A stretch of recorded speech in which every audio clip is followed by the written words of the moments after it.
ದುಷ್ಕರ್ಮಿಗಳು ದೇವಾಲಯಕ್ಕೆ ಬೆಂಕಿ ಹಚ್ಚಿ ಧ್ವಂಸಗೊಳಿಸಿದ ಘಟನೆ ಕೋಲಾರ ಗ್ರಾಮಾಂತರ ಪೊಲೀಸ್ ಠಾಣಾ ವ್ಯಾಪ್ತಿಯಲ್ಲಿ ನಡೆದಿದೆ. ಕೋಲಾರ ಜಿಲ್ಲೆ ಶ್ರೀನಿವಾಸಪುರ ತಾಲೂಕಿನಲ್ಲಿರುವ ತೆರ್ನಹಳ್ಳಿ ಗ್ರಾಮದ ವೀರಾಂಜನೇಯ ಸ್ವಾಮಿ ದೇವಾಲಯಕ್ಕೆ ದುಷ್ಕರ್ಮಿಗಳು ಬೆಂಕಿ ಇಟ್ಟಿದ್ದಾರೆ. ಚಂದ್ರಪ್ಪ ಎಂಬವರ ಜಮೀನಿನಲ್ಲಿ ವೀರಾಂಜನೇಯ ದೇವಾಲಯವಿದೆ.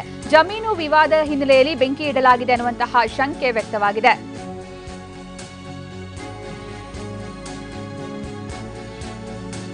ಕೋಲಾರ ಜಿಲ್ಲೆಯ ಶ್ರೀನಿವಾಸಪುರ ತಾಲೂಕಿನ ತೆರ್ನಹಳ್ಳಿ ಗ್ರಾಮದಲ್ಲಿ ದುಷ್ಕರ್ಮಿಗಳು ಅಟ್ಟಹಾಸ ಮೆರೆದಿದ್ದು, ತೆರ್ನಹಳ್ಳಿ ಗ್ರಾಮದ ಬಳಿ ಇರುವ ವೀರಾಂಜನೇಯ ಸ್ವಾಮಿ ದೇವಾಲಯದ ಮೇಲೆ ದುಷ್ಕರ್ಮಿಗಳು ದಾಳಿ ನಡೆಸಿದ್ದಾರೆ. ದೇವಾಲಯದ ಗರ್ಭಗುಡಿಗೆ ಬೆಂಕಿ ಇಟ್ಟಿದ್ದಾರೆ. ಚಂದ್ರಪ್ಪ ಎಂಬವರ ಜಮೀನಲ್ಲಿ ವೀರಾಂಜನೇಯ ದೇವಾಲಯ ಇದೆ. ಆ ದೇವಾಲಯದ ಗರ್ಭಗುಡಿಗೆ ಬೆಂಕಿ ಹಚ್ಚಿದ್ದಾರೆ. ಜಮೀನು ವಿವಾದದ ಹಿನ್ನೆಲೆಯಲ್ಲಿ ಈ ದಾಳಿ ನಡೆದಿರುವ ಶಂಕೆ ವ್ಯಕ್ತವಾಗಿದೆ.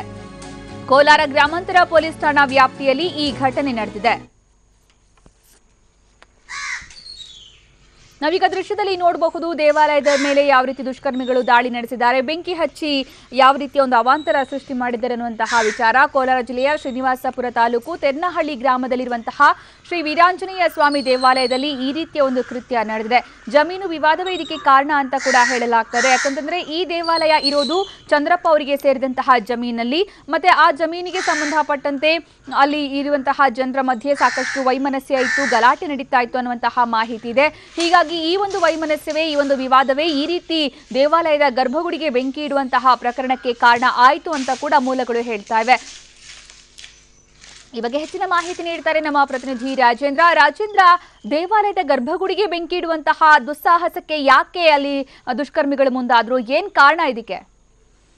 ಸುಕನ್ಯಾ, ಪ್ರಮುಖವಾಗಿ ಇದೊಂದು ಜಮೀನು ವಿವಾದದ ಹಿನ್ನೆಲೆಯಲ್ಲಿ ನಡೆದಿರುವಂತಹ ಒಂದು ಘಟನೆ ಅಂತ ಹೇಳಿ ಶಂಕೆ ವ್ಯಕ್ತಪಡಿಸಲಾಗ್ತಾ ಇದೆ. ಯಾಕಂದ್ರೆ ಏನು ವಕೀಲ ಚಂದ್ರಪ್ಪ ಮತ್ತೆ ನಾರಾಯಣಮ್ಮ ಅನ್ನೋರ ಇಬ್ಬರು ನಡುವೆ ಈ ಒಂದು ಏನ್ ದೇವಸ್ಥಾನ ಇದೆ, ಆ ದೇವಸ್ಥಾನದ ಜಮೀನೇನಿದೆ ಆ ಜಮೀನಿಗೆ ಸಂಬಂಧಪಟ್ಟಂತೆ ಕಳೆದ ಸುಮಾರು ವರ್ಷಗಳಿಂದ ಅದಕ್ಕೆ ಒಂದು ವಿವಾದ ಇತ್ತು. ಹಾಗಾಗಿ ಅದು ವಿಚಾರ ಕೋರ್ಟ್ ನಲ್ಲಿ ಕೂಡ ಅದು ನಡೀತಾ ಇದೆ. ಆದ್ರೆ ಇತ್ತೀಚೆಗಷ್ಟೇ ಈ ಒಂದು ಜಮೀನಿಗೆ ಸಂಬಂಧಪಟ್ಟಂತೆ ಗ್ರಾಮದಲ್ಲಿ ಒಂದು ಗಲಾಟೆ ಆಗಿತ್ತು. ಆ ಗಲಾಟೆ ಹಿನ್ನೆಲೆಯಲ್ಲಿ ಉದ್ದೇಶಪೂರ್ವಕವಾಗಿ ಏನು ಜಮೀನಲ್ಲಿ ದೇವಸ್ಥಾನವನ್ನ ನಿರ್ಮಾಣ ಮಾಡಿದ್ದಾರೆ.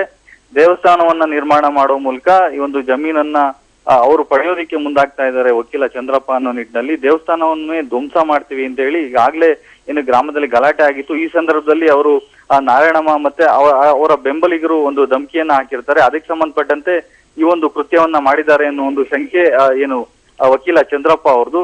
ಇದಕ್ಕೆ ಸಂಬಂಧಪಟ್ಟಂತೆ ಈಗಾಗಲೇ ಕೋಲಾರ ಗ್ರಾಮಾಂತರ ಪೊಲೀಸ್ ಠಾಣೆಯಲ್ಲಿ ಒಂದು ಪ್ರಕರಣ ಕೂಡ ದಾಖಲಾಗಿದೆ. ಅದಕ್ಕೆ ಸಂಬಂಧಪಟ್ಟಂತೆ ಈಗಾಗಲೇ ಪೊಲೀಸರು ತನಿಖೆಯನ್ನ ಮಾಡಿಸ್ತಾ ಇದ್ದಾರೆ. ಜೊತೆಗೆ ಈ ಒಂದು ಘಟನೆ ಏನಾಗಿದೆ, ಇದು ತಡರಾತ್ರಿ ಆಗಿರುವಂತದ್ದು. ದೇವಸ್ಥಾನಕ್ಕೆ ಬಾಗಿಲಿಗೆ ಬೆಂಕಿಯನ್ನ ಹಚ್ಚಿದ್ದಾರೆ. ಜೊತೆಗೆ ಅದ್ರ ಒಳಗಡೆ ಇದ್ದಂತ ದೇವರೇನಿತ್ತು ಆ ದೇವರ ಮೂರ್ತಿಯನ್ನು ಕೂಡ ವಿರೂಪಗೊಳಿಸಿದ್ದಾರೆ. ಇದಕ್ಕೆ ಸಂಬಂಧಪಟ್ಟಂತೆ ಸ್ಥಳೀಯ ಗ್ರಾಮಸ್ಥರು ಕೂಡ ಸಾಕಷ್ಟು ಆಕ್ರೋಶವನ್ನ ವ್ಯಕ್ತಪಡಿಸಿರುವಂತದ್ದು. ಯಾಕಂದ್ರೆ ಜಮೀನು ವಿವಾದ ಏನೇ ಇದ್ರೂ ಕೂಡ ಕೋರ್ಟ್ ಅಲ್ಲಿ ಇತ್ಯರ್ಥ ಆಗತ್ತೆ.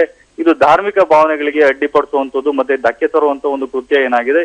ಇದಕ್ಕೆ ಸಂಬಂಧಪಟ್ಟಂತೆ ಈಗಾಗಲೇ ಸ್ಥಳೀಯ ಗ್ರಾಮಸ್ಥರು ಕೂಡ ಸಾಕಷ್ಟು ಆಕ್ರೋಶವನ್ನ ವ್ಯಕ್ತಪಡಿಸಿದ್ದಾರೆ. ಸುಕನ್ಯಾ, ಧನ್ಯವಾದ ರಾಜೇಂದ್ರ.